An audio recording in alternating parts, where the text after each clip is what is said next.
The glass shattered against marble, and in that crystalline moment, Emma Chen's entire world narrowed to one thing: the terrified boy crouched beneath table 7. She didn't think, didn't calculate. Her body simply moved, arms outstretched, knees hitting the floor as she wrapped herself around the child just as a metal serving tray came hurtling through the air where his head had been seconds before.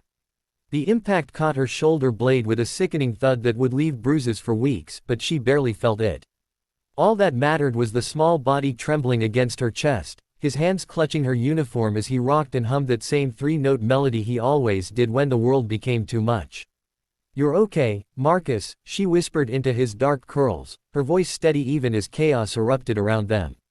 "I've got you. You're safe." Emma had been working at the Meridian for 8 months, and she'd learned to read Marcus Blackwell the way others read weather patterns. She knew Tuesday nights were hard because the restaurant got loud. She knew he needed his apple juice in a blue cup, never red. She knew that when he lined up the salt and pepper shakers in perfect rows, he was finding order in a world that often felt overwhelming. And she knew, long before anyone told her, that there was something beautifully different about the quiet 7-year-old who came in every Tuesday evening with his nanny. What she hadn't known until this moment was that his father was Sebastian Blackwell. The Sebastian Blackwell, tech billionaire, CEO of Quantum Dynamics. The man whose face graced Forbes covers and whose name moved markets. The man currently standing 10 feet away, frozen in the aftermath of violence that had erupted when a drunk patron had knocked over a tray stand, sending dishes cascading toward the corner booth where Marcus always sat. Emma felt strong hands on her shoulders, heard concerned voices asking if she was hurt, but she remained curled around Marcus, creating a shelter with her body. His humming had stopped, and that scared her more than any physical pain. She'd learned that silence from Marcus meant shutdown, retreat, a place so far inside himself that it took hours to coax him back. "Marcus." A deep voice cut through the commotion, not loud, but with an authority that made everyone else fall silent. Sebastian Blackwell dropped to his knees beside them, and for the first time, Emma saw past the tailored suit and commanding presence to the raw fear in a father's eyes. "Son, it's Dad. Are you hurt?" Marcus didn't respond, didn't look up. His hands gripped Emma's uniform tighter. "He's okay physically," Emma said softly, still not releasing him.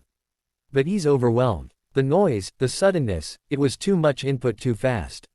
She met Sebastian's eyes, saw the question there. "I'm Emma. I've been his server on Tuesday nights. Mr. Blackwell, with your permission, I know something that might help." Sebastian's jaw tightened, then he nodded once. "Whatever you need." Emma began to hum. 3 notes, the same melody Marcus always used. Low and steady, a heartbeat of sound. For several seconds, nothing happened. Then, barely perceptible, Marcus's fingers loosened slightly. Emma kept humming, adding a gentle rocking motion, the same rhythm she'd noticed his nanny use. "You're doing great, Marcus," Sebastian whispered, his voice cracking. "So brave." Finally, after what felt like an eternity, Marcus's head lifted from Emma's chest. His eyes, so like his father's, found hers, and she saw the trust there that had been built over months of Tuesday evenings, of remembered drink preferences and patient understanding. "Glass broke," Marcus said, his voice flat, stating fact. "It did," Emma agreed. "It was very loud. But, you're safe now. The glass is all cleaned up. Emma saved me." "Emma is very kind," Sebastian said, and when Emma glanced at him, she saw tears streaking down his face, unashamed. This titan of industry, this man who negotiated billion-dollar deals, was crying in the middle of a restaurant because a waitress had protected his son. The restaurant manager rushed over, apologies spilling out, but Sebastian raised a hand, silencing him without a word. His entire focus remained on Marcus, who was slowly unfurling from Emma's embrace. "Sir, if you need to take him home," Emma started. "No." Marcus's voice was stronger now. "Tuesday night. The Meridian. Apple juice in a blue cup." Emma felt her heart squeeze.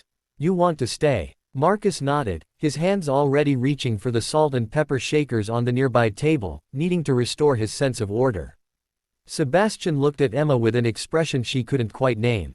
Could you stay with him? Just while I make sure everything's settled here. I'll pay whatever." "You don't need to pay me extra," Emma interrupted gently. "Marcus is my friend. I'll stay with him as long as he needs." Over the next hour, as Marcus methodically reorganized the table settings and sipped his apple juice from a blue cup that Emma had specifically requested from the bar, Sebastian Blackwell watched his son interact with this 26-year-old waitress who made $42 a night in tips, and he learned more about parenting than he had in years. He watched Emma explain each sound before it happened, the kitchen door swinging open, the coffee machine hissing, giving Marcus time to prepare. He saw her ask permission before touching Marcus's hand, respecting his boundaries. He noticed how she narrated the room in simple, clear terms, reducing the chaos to manageable information. "How did you know?" Sebastian asked when Marcus was absorbed in drawing on the paper tablecloth. "About his autism. About what he needs." Emma looked surprised. "You've never told me he's autistic. But my little brother has autism.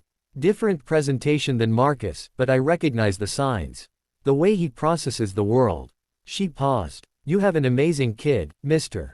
Blackwell. He's smart, observant, kind. He always says thank you. Always asks how my day was, even though small talk is hard for him." Sebastian sat down heavily. "His nanny usually brings him. I've been traveling, working, building the company." He stopped, his voice rough. "I've been so focused on finding the best therapies, the best schools, the best everything that money can buy, I forgot to just see him. The way you do. Money can't buy what Marcus needs most," Emma said quietly. "Tuesday nights here, they're not about the food. They're about routine, yes, but also about feeling normal. About being in a place where someone knows him, accepts him, doesn't try to fix him or change him." The words hit Sebastian like a physical blow. How many specialists had he hired? How many interventions and programs and therapies? All designed to help Marcus function in a neurotypical world. But this waitress, making minimum wage plus tips, had given his son something more valuable: unconditional acceptance. When it was time to leave, Marcus did something Sebastian had rarely seen. He initiated a hug with Emma, his small arms wrapping around her waist. "Thank you for keeping me safe," he said, the words clearly rehearsed but no less genuine. "Always," Emma promised. Sebastian walked them to the door, then turned back. "Emma, what's your full name?" "Emma Chen." "Why?" "Because Tuesday night is going to become Tuesday nights, plural. I'm going to be here with my son. And because." He pulled out a business card, wrote on the back, "This is my personal cell. If you ever need anything, anything at all, you call me." Emma took the card, confused. "Mr. Blackwell, that's not necessary. You threw yourself in front of flying objects to protect my child. You knew exactly how to reach him when he was shutting down. You saw my son, really saw him, when I've been too busy building an empire to sit down for a Tuesday night dinner."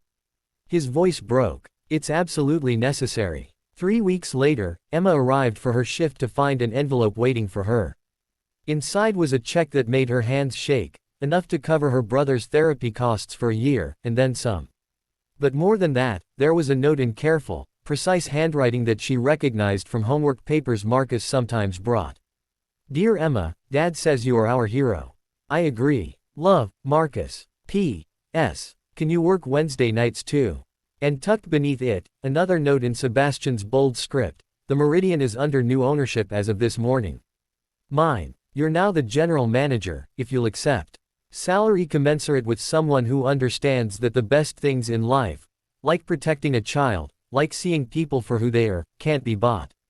They can only be recognized and cherished. Thank you for teaching me what I'd forgotten. SB." Emma looked up to find Sebastian and Marcus standing nearby, the boy holding a blue cup, the father holding hope. "So," Sebastian said, "will you accept? Fair warning. The boss's son requires apple juice in blue cups, and Tuesday nights are non-negotiable." Emma felt tears streaming down her cheeks as Marcus reached for her hand. "I think I can manage that. Because sometimes the most extraordinary moments don't happen in boardrooms or on magazine covers. They happen on a Tuesday night in a restaurant, when a waitress sees a child for who he truly is, and in protecting him, teaches a billionaire father the most valuable lesson: that love, acceptance, and presence are worth more than any empire." And every Tuesday night thereafter, 3 people sat at table 7, a boy lining up salt shakers, a father finally present, and a woman who proved that heroes don't wear capes. They wear aprons and carry blue cups, and they change the world one moment of kindness at a time.